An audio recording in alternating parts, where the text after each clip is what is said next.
வணக்கங்க. Apollo hospital தண்டார்பேட்டோட general manager Bhavani Sekar பேசுகிறேன். மிக்க நன்றி சொல்லணும் தமிழ்நாடு ஃபயர் ஆஃபீஸர்ஸ். அவங்க நிறைய எஃபர்ட்ஸ் எடுத்துட்டு நியர்லி 100 பீப்புள்ஸ் வந்திருக்காங்க. டிஎஃப்ஓ சார் வந்திருக்காங்க, முருகன் சார் அண்ட் நிறைய பேர் வந்திருக்காங்க. நல்லா மிக்க நன்றி சொல்லணும். அவங்க கொடுத்த ஃபயர் ட்ரில்ஸ் வந்துட்டு நல்லா யூஸ்ஃபுல்லாக இருக்குது. ரொம்ப நன்றி, ரொம்ப நன்றி. ஒரு சின்ன விஷயத்தில் வந்து ஒரு வீட்டில் ஒரு ஃபயர் ஆயிடுச்சுன்னா, ஒரு கேஸ் சிலிண்டர் வீட்டில் ஒரு பன் சார் ஃபயர் ஆயிடுச்சுன்னா எப்படி பண்ணணும்னு சொல்லிட்டு ஸ்மால் விஷயத்தில் வந்து பெரிய விஷயத்து வரைக்கும் ஃப்ளோர் பார்த்துருக்கீங்க. 10 ஃப்ளோர் இருக்குது. எப்படி ஒரு பேஷண்ட் எமர்ஜென்சி ஃபயர் ஆனால் எப்படி எவாக்குவேட் பண்ணணும் எல்லாமே டெமோ கொடுத்துருக்காங்க. அது பார்க்குறதுக்கு வந்து சொல்லணும்னா நன்றே கிடையாது, அவ்வளோ மேலே நன்றி சொல்லணும்.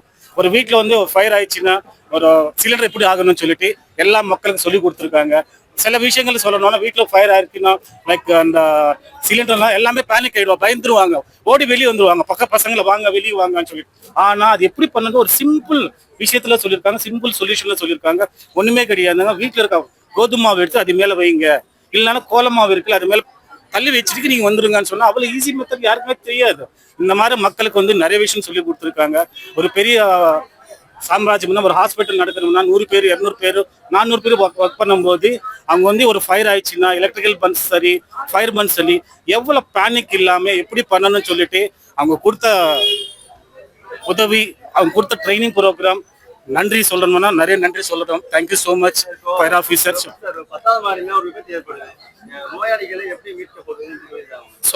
நல்லா கொடுத்துருக்காங்க. ஒரு டெமோ கொடுத்துருக்காங்க. 10வது மாடியில் ஒரு எலக்ட்ரிக்கல் பன்னு சொல்லியிருக்காங்க.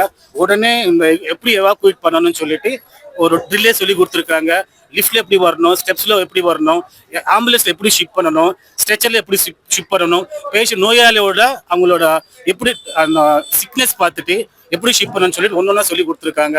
சேர்ல எப்படி வரணும், எவ்வளோ சிம்பிள் சார். நிறைய பேர் பேனிக் ஆகிடும். 100 பேர் வருவாங்க, 50 பேர் வருவாங்க. ஆனால் 2 பேர் எப்படி தூக்கிட்டு வரலாம், 4 பேர் என்ன ஸ்ட்ரெச்சர்ல எப்படி தூக்கிட்டு வரணும், ஆம்புலன்ஸ் எப்படி ஷிஃப்ட் பண்ணணும், அங்கே இருக்க மக்கள் எப்படி வந்து அந்த வெளியே வந்து அங்கே சொல்லுவாங்க. பப்ளிக் வந்துட்டு நம்ம பேனிக் ஆகாம அவங்க கொடுத்த இன்ஸ்ட்ரக்ஷன்ஸு க்ரௌடு மேனேஜ்னு சொல்லுவாங்க, எப்படி பண்ணணும்னு சொல்லிட்டு இதெல்லாம் சொல்லி கொடுத்துருக்காங்க. ரொம்ப யூஸ்ஃபுல்லாக இருந்தது. 112 சொல்லியிருக்காங்க சார், 112 சொல்லியிருக்காங்க. எல்லாருக்கும் அவேர்னஸ் இது வருஷத்துல யாருக்குமே தெரியாது. உடனே வந்து 100 பண்ணுவாங்க, 111 பண்ணுவாங்க, இல்லைன்னா 112 சொன்னதே இவங்க தான் சொல்லி கொடுத்துருக்காங்க. எல்லா அவேர்னஸ் இருக்கு. ஸ்டாஃப்ல வந்து மக்கள் எல்லாம் பார்த்துருக்காங்க. இப்போ வந்து நிறைய விஷயங்கள் தெரிஞ்சுட்டு இருக்கோம். சரி சார். ஃபயர் ஆபீஸ் வந்து ஒத்திகை கொடுத்துருக்காங்க சார், போலி ஒத்திகை கொடுத்துருக்காங்க. அதுக்கு முன்னாடியே வந்து மேல ஒரு தீ ஏற்பட்டுனாக்கா நீங்க எப்படி காப்பாத்திருப்பீங்க, நோயாளிகளுக்கு காப்பாத்திருப்பீங்க சார்? நமஸ்தே. ஆக்சுவலா வந்து பாத்தீங்கன்னா நம்ம ஹாஸ்பிட்டல்ல வந்து Apollo Tondiarpet hospital entire Tamil Nadu fire and rescue team சொல்லியிருக்கேன். எல்லா சேஃப்டி நார்ம்ஸையும் ஃபாலோ பண்ணியிருக்கோம் சார். எவ்ரி ஃப்ளோர்ல வந்து பாத்தீங்கன்னா நாங்க ஸ்ப்ரிங்லர் ஸ்மோக் டிடெக்டர் இன்ஸ்டாலேஷன் பண்ணியிருக்கோம். ஆள் இருந்தாலும் இல்லைனாலும் ஃபயர் ஆக்ஷன் ஆட்டோமேட்டிக்கா அலாரம் ஆக்டிவேட் ஆகி பேனலுக்கு வந்துடும். எவ்ரி ஃப்ளோர்ல வந்து ஸ்கூப் வச்சிருக்கோம். எவ்ரி ஸ்டாஃப் ட்ரைன்டா இருக்காங்க. அந்த ஸ்கூப் மூலமா எங்ககிட்ட எமர்ஜென்சி ஸ்டார் கேஸ் இருக்கு. அது 2 hour fire rated staircase install பண்ணியிருக்கோம். அந்த ஸ்டார் கேஸ் மூலமா பேஷண்ட் வந்து ஷிஃப்ட் பண்ணுறதுக்கு எங்ககிட்ட வந்து பாத்தீங்கன்னா பேஷண்ட் ஷிஃப்டிங்க்கு வந்து தனித்தனியா fire attack team, salvage team, patient வந்து கார்டனிங் டீம் தனித்தனியா டீம் ஃபார்ம் பண்ணி வச்சிருக்கோம். அந்த டீம் இன் கேஸ் ஆஃப் ஃபயர்னா நாங்க இன்டர்னலா வந்து கோட் ரேட்டுன்னு எங்களுக்குள்ள கம்யூனிகேட் பண்ணி வச்சுக்கோம். இன்டர்னலா ஃபயர் ஆச்சுன்னா கோட் ரேட் அலௌன்ஸ் பண்ணுவோம். கோட் ரேட் அலௌன்ஸ் பண்ணதுமே அவங்கவுங்களுக்கு ரோல் அலாட் பண்ணியிருக்கோம். அந்தந்த பர்சன் அந்தந்த வேலையை கரெக்டாக செய்ய ஆரம்பிச்சிருவாங்க. இல்லை ஃபயர் அட்டாக் டீம்ல வந்து என்ஜினியரிங் அண்ட் செக்யூரிட்டி இருக்காங்க.